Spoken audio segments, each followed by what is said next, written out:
When David faced Goliath, it wasn't the stone that killed Goliath, not just metaphorically, literally in every sense. In the last episode, we're looking at this promise God has given us that is a template on how we can pursue our dreams, face challenges, overcome obstacles.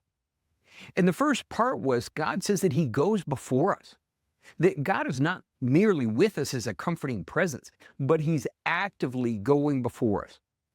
He's directing that path that isn't necessarily obvious to us, that He's providing what we need as we need it along the way, and that He does remove those obstacles that we're not prepared to handle. But the second part is that He says He defeats our enemies before us. He destroys them. Now that creates the idea that God fights the battle and we just show up, which is kind of true, but maybe not quite the way we would assume.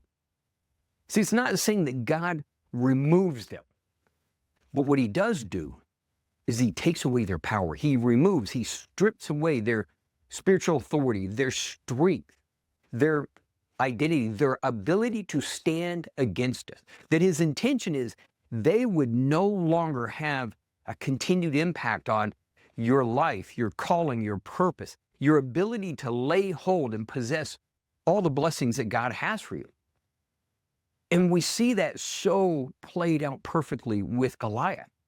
Because here's Goliath, that obstacle, that challenge. It is so intimidating that the entire army and King Saul, no one is willing to face him, even though it was Saul's responsibility. They were intimidated by what they saw. But David is a mere youth, and Goliath is a trained, experienced warrior, a giant, wearing armor, a spear, a shield, a sword. And David is a mere youth. And David did not have a weapon capable of killing Goliath. Bear with me. But what he did have is that understanding and that confidence that God had given him the victory. And what he says to Goliath is, God will defeat you and I will kill you. And all he had in his hand was the sling and some stones. And despite the shield and the armor, that stone literally stunned Goliath, possibly knocked him out, but it didn't kill him.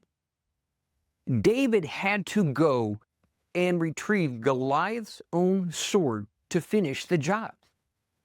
And it's that great example of David still had to show up for the battle, but God had already defeated Goliath. He had removed that protection, that ability to stand against David.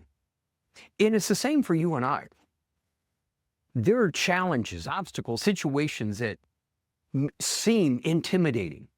They might seem imposing, but in reality, God has removed, stripped away their ability to stand. They are literally a hollow enemy, no matter how imposing they may seem. And as we'll see more of in the next episode, we just have to approach it with that confident expectation that God has already given the victory. He's already defeated them.